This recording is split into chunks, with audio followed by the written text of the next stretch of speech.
un conseil à vous donner, je vous dirais, ouvrez votre cœur. Et surtout, allez à l'école du caméléon. C'est un très grand professeur. Si vous l'observez, vous verrez. Qu'est-ce que le caméléon? D'abord, quand il prend une direction, il ne détourne jamais sa tête. Donc, ayez toujours un objectif précis dans votre vie et que rien ne vous détourne de cet objectif.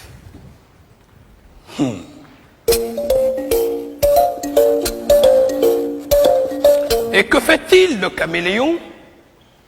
Il ne tourne pas sa tête. C'est son œil qu'il tourne. Le jour où vous verrez un caméléon, regardez, vous verrez, c'est son œil qu'il tourne.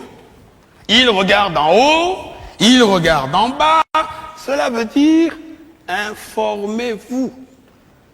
Ne croyez pas que vous êtes le seul existant de la Terre. Il y a toute l'ambiance autour de vous. Et que fait le caméléon quand il arrive dans un endroit? Il prend la couleur du lieu. Ce n'est pas de l'hypocrisie. C'est d'abord la tolérance et le savoir-vivre. Se heurter les uns les autres n'apporte rien. Jamais on n'a rien construit dans la bagarre. La bagarre détruit. Donc, la mutuelle compréhension est un grand devoir. Il faudrait toujours chercher à comprendre notre prochain. Si nous existons, il faut admettre que lui aussi, il existe.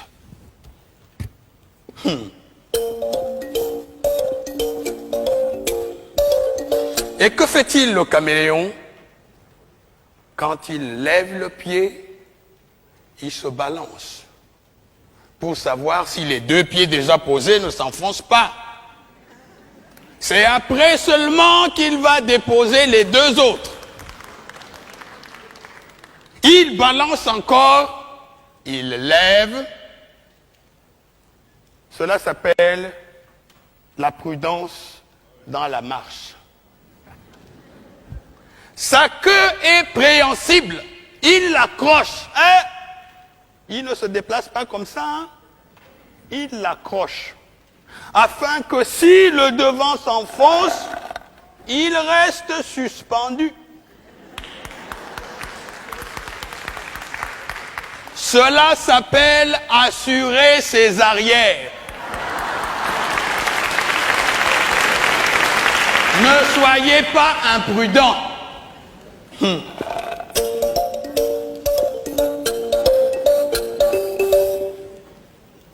Et que fait le caméléon quand il voit une proie? Il ne se précipite pas dessus, hein? Il envoie sa langue. C'est sa langue qui va la chercher.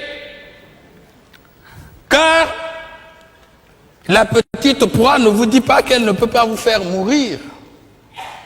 Alors, il envoie sa langue. Si sa langue peut lui ramener sa proie, il la ramène tranquillement. Sinon, il a toujours la ressource de reprendre sa langue et d'éviter le mal. Ne soyez pas imprudent. Allez doucement dans tout ce que vous faites. Si vous voulez faire une œuvre durable, soyez patient, soyez bon, soyez vivable, soyez humain.